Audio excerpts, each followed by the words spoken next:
Pada percobaan 1, yaitu dengan dua buah buku yang setiap halamannya disisipkan secara selang-seling antara buku pertama dan buku kedua, sehingga kedua buku tersebut tidak bisa dipisahkan karena gaya gesek muncul apabila dua buah benda saling bersentuhan. Pada percobaan 2, yaitu pada saat kita mengerem sepeda. Rem sepeda akan mencengkeram roda untuk menghambat perputaran roda. Kampas rem sepeda akan memberikan gaya gesek terhadap plek, karena antara kampas rem dan plek bersentuhan sehingga timbul gaya gesek dan akhirnya sepeda berhenti. Gaya gesek juga terjadi antara ban sepeda dengan jalan. Pada percobaan 3, yaitu pada saat kita mendorong pagar besi di rumah, roda pada pagar akan bersentuhan dengan relnya sehingga muncul gaya gesek dan gaya dorong sehingga itu akan membuat pagar berhenti karena adanya gaya gesek.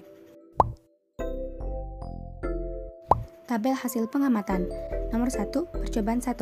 Kegiatan, tumbuk setiap halaman buku secara selang-seling antara buku 1 dan 2. Keterangan, kedua buku tidak dapat dipisahkan. Gambar bisa dilihat pada kolom gambar ataupun pada cuplikan video di percobaan 1. Nomor 2, percobaan 2. Kegiatan, kayu sepeda lalu rem. Keterangan, sepeda berhenti karena gesekan antara kompas rem dan plek. Gambar bisa dilihat pada kolom gambar ataupun pada cuplikan video di percobaan 2. Nomor 3, percobaan 3. Kegiatan, mendorong pagar besi. Keterangan, pagar besi berhenti karena adanya gesekan antara roda pagar dan relnya. Gambar bisa dilihat pada kolom gambar ataupun pada cuplikan video di percobaan 3. Kesimpulan, jadi dapat disimpulkan bahwa pada percobaan 1, yaitu percobaan pada halaman buku yang disatukan, terjadinya gaya yang berarah melawan gerak benda atau arah kecenderungan benda bergerak yang muncul bila dua buah benda saling bersentuhan. Pada percobaan 2, yaitu pada rem sepeda saat pedal rem sepeda ditekan, ban akan dijepit oleh karet rem sehingga timbul gesekan. Gaya gesekan ini akan menahan laju kecepatan sepeda, lalu kecepatan sepeda berkurang sampai berhenti.